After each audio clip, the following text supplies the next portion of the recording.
Hello friends, welcome to our channel the Bong couple stories. আজ 2024 সালের দুর্গাপূজার তৃতীয়ার সন্ধে আমরা চলে এসেছি নর্থের দিকের প্যান্ডেলগুলোকে ঘুরে দেখার জন্য। সাথে আপনাদেরকেও নিয়ে এসেছি সেই সমস্ত অভিজ্ঞতা শেয়ার করতে। এখন আমরা বাসে করে নেমেছি পাইকপাড়াতে। সেখান থেকে আমরা যাব এখন সবার আগে টালা প্রত্যয়ের দিকে। এখন টালা প্রত্যয়ের ব্যাক সাইড দিয়ে আমরা প্রবেশ করছি। চলুন দেখে নিই কোথা দিয়ে কিভাবে এন্ট্রি পয়েন্টটা আছে, কোথা থেকে স্টার্ট হচ্ছে, কি থিম আছে প্যান্ডেলের, সব কিছু। তো আমাদের কাছে কোনো ভিআইপি পাস ছিল না, আর এখানে ভিআইপি পাস যেগুলো টালা প্রত্যয়ের থেকেই যে ভিআইপি পাস দেওয়া হচ্ছে সেগুলো দিয়েই ঢুকতে হবে। আদারওয়াইজ অন্য কোনো ভিআইপি পাস এখানে অ্যাকসেপ্ট করছে না বা কাউকে এন্ট্রি করতে দিচ্ছে না। তো এই হচ্ছে লাইন, নর্মাল লাইন, যেখান দিয়ে প্রত্যেকটা মানুষকে এই লাইন পেরিয়েই ঠাকুর দেখতে হচ্ছে। তো আমরা ফাইনালি লাইন ভিড় দেখে আমরা চলে এসেছি, বেরিয়ে এসেছি এখান থেকে, যে টালা প্রত্যয় এখন আমরা দেখব না। ঠিক টালা প্রত্যয় থেকে বেরিয়ে আসার পরই বেলগাছিয়ার সাধারণ নাগরিক কমিটির এই দুর্গাপুজোটা হচ্ছিল। খুব দারুণ থিম ছিল, প্যান্ডেলটাও খুব দারুণ সাজিয়েছিল। তো চলুন আপনাদেরকেও একটু ঘুরে দেখাই, এই অভিজ্ঞতাটাও শেয়ার করে দেখাই। কি সুন্দর এখানকার ডেকোরেশন, কি সুন্দর এখানকার ঠাকুরের মূর্তি এবং সব কিছু আপনারা ঘুরে দেখুন।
এই প্যান্ডেলটি দেখে বেরোনোর পর আমাদের খুবই গরম লাগছিল, তাই আমরা সামনে একটা জুসের দোকান ছিল, সেখান থেকে আমরা আইসক্রিম মিল্ক শেক নিয়ে নিলাম দুজনের জন্য।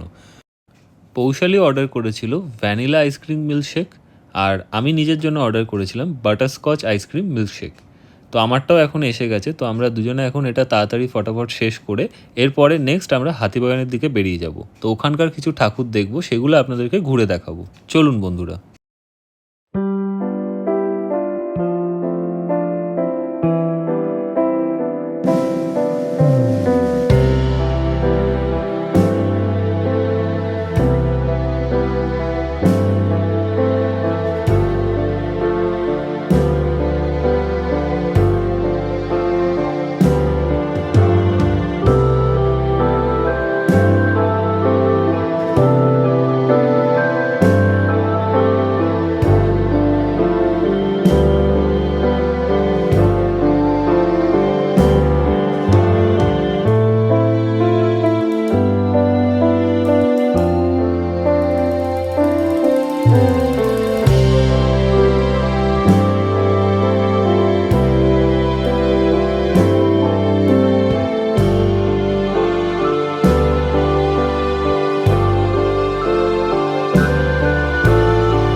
এখন আমরা দেখতে এসেছি শিকদার বাগানের ঠাকুর। এর আগে যে ঠাকুরটি দেখালাম সেটা ছিল মোহনবাগান লেন সার্বজনীন দুর্গোৎসবের ঠাকুর। সেটাও এই নর্থ ক্যালকাটার বুকের খুবই বিখ্যাত একটি ঠাকুর। চলুন এখন আপনাদেরকে ঘুরে দেখাই এই শিকদার বাগানের ঠাকুরটি এবং কি সুন্দর এখানকার থিম, কি সুন্দর এখানকার ইন্টেরিয়রে কাজ করেছে প্যান্ডেলে, সবটাই ঘুরে দেখাবো। চলুন বন্ধুরা।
শিকদার বাগানের ঠাকুর দেখে আসার পর চলে এসেছি আমরা এখন নর্থ ত্রিধারা, যেটা এখানকার এবারের থিম হচ্ছে সলতে। চলুন আপনাদেরকে ঘুরে দেখাই।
নর্থ ত্রিধারা দেখে চলে এলাম, ঠিক তার পাশেই ছিল নলিন সরকার স্ট্রিটের ঠাকুর।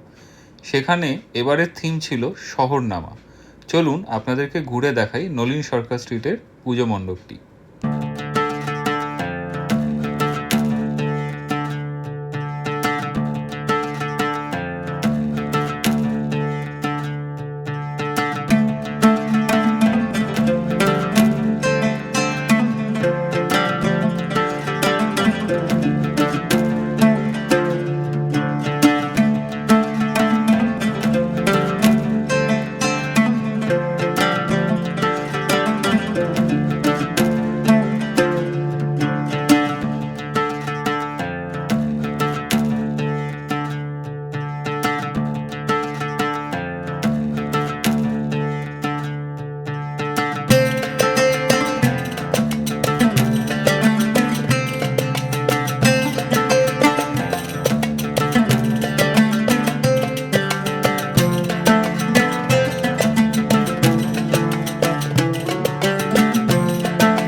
তো বন্ধুরা, আজকের মতো আমি আমার এই ভিডিওটি এখানেই শেষ করছি। দেখা হচ্ছে আগামী পর্বে নতুন একটি ভিডিও নিয়ে আপনাদের সাথে, আবার নতুনভাবে। আপনারা এই ভিডিওটি সকলে অনেক অনেক লাইক এবং শেয়ার করবেন আপনাদের ফ্রেন্ডস আর ফ্যামিলি সার্কেলের মধ্যে। আর আমাকে অনেক অনেক সাপোর্ট করুন, আমার চ্যানেলটাকে সাবস্ক্রাইব করুন, যাতে আরও অনেক বেটারভাবে অনেক নতুন নতুন ভিডিও আপনাদেরকে উপহার দিতে পারি। চলুন বন্ধুরা, থ্যাংক ইউ, দেখা হচ্ছে আবার, গুড বাই।